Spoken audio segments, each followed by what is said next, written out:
طلاق ایک جائز عمل ہے، لیکن یاد رکھیے کوئی بھی شوہر مرد طلاق ایسی بیچاری عورت کو دیتا ہے جو نباہ کرنا چاہتی ہے، گزارا کرنا چاہتی ہے، لیکن یہ پھر بھی طلاق دے دیتا ہے، تو اس کا وبال پڑے گا، اس پر پریشانی آئے گی، اس پر مصیبتیں آئیں گی، دکھ آئے گا. اور یہ بھی بات لکھ لیجئے، اس کا مشاہدہ کر لیجئے، تحقیق کر لیجئے کہ اس گھر میں بھی طلاق لوٹے گی. کیسے لوٹے گی؟ اس کی اپنی بیٹی کو طلاق ہوگی یا اپنی اس کے محبوب رشتے دار، قریبی کوئی رشتے دار کو طلاق ہوگی. ممکن ہی نہیں ہے کہ ٹھیک ہے جائز عمل ہے، لیکن اللہ کا عرش ہل جاتا ہے طلاق سے.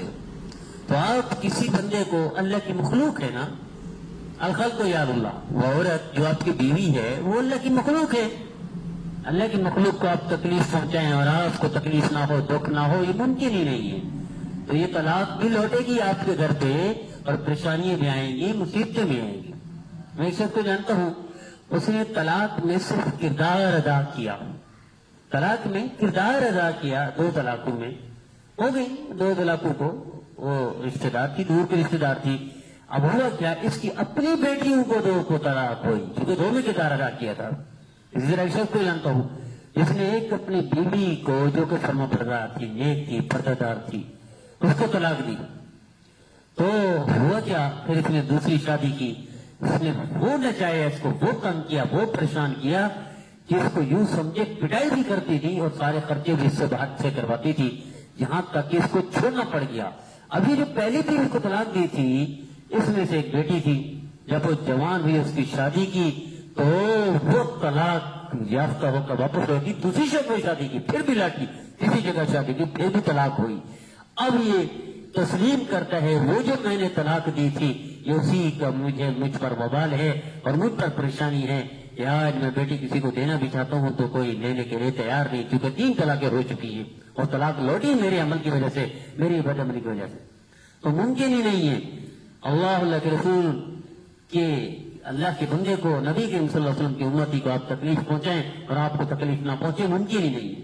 تو میری التجا ہے، میری درخواست ہے، ہر مسلمان کے لیے ضروری ہے کہ خدا را طلاق جائز عمل ہے لیکن اس کا ناجائز فائدہ نہ اٹھائیں.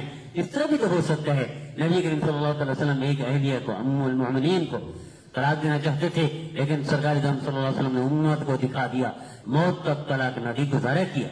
یہ بھی تو ہو سکتا ہے کہ آپ طلاق دینا چاہتے ہیں کسی کی بیٹی کو، کسی مسلمان بہن کو، تو آپ دوسری شادی کرتے ہیں، لیکن آپ کو حق دیا، تیسری کر لیں، چوتھی کر لیں، لیکن اس کو طلاق نہ دیں، اس کے ساتھ آپ نبھا کریں، آپ گزارا کریں.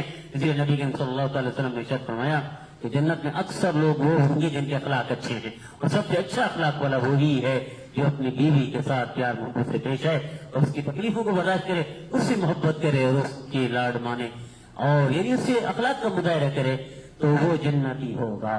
تو کیوں نہ ہم اس عمل سے جنت لے لیں، تکلیف برداشت کریں. اس تکلیف کو قدرے میں اللہ دنیا کی بھی نعمتیں دے گا، آخرت کی بھی نعمتیں دے گا، اور مصیبت بھی ہٹائے گا، تکلیف بھی دور کرے گا. اللہ دونوں جہان کی سعادت بھی عطا فرمائے گا. آئیے اس کی فضا بنائیں، اس کی ہوا چلائیں اور اس کی تربیت کریں کہ کسی کی بیٹی کو ایسے بے در بے گھر نہ کریں، ایسے پریشان نہ کرے گی. اس باپ سے جا کر پوچھے جس کی بیٹی کو طلاق ہوتی ہے، اس کی کمر ٹوٹ جاتی ہے، اس کی ہے نکل جاتی ہے، وہ رونا چاہتا ہے لیکن بیٹی کے لیے روتا نہیں ہے، وہ صبر کرتا ہے. آپ کیا سمجھتے ہیں اس کو صبر آپ کو برباد نہیں کرے گا؟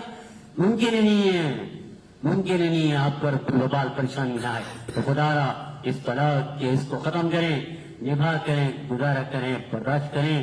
اللہ کے رسول یقیناً آپ سے خوش ہوں گے. اس خوشی کے بدلے میں اللہ آپ کی جنت بھی، دنیا بھی بنا دے گا اور آخرت بھی بنا دے گا.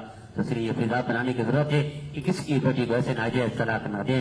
ہاں بہت حد تک تنگ ہے، پریشانی ہے، تو طلاق کا عمل کی جائز ہے، لیکن وہ بھی سنت مطابق طلاق دے. ایسے نہیں ہے ایک دم 3 طلاق دے کر حرام قرار دینا، ایسا بھی نہ کریں. اللہ سارے مسلمانوں کو نبی کریم صلی اللہ علیہ وسلم کا فرمانبردار بنائے.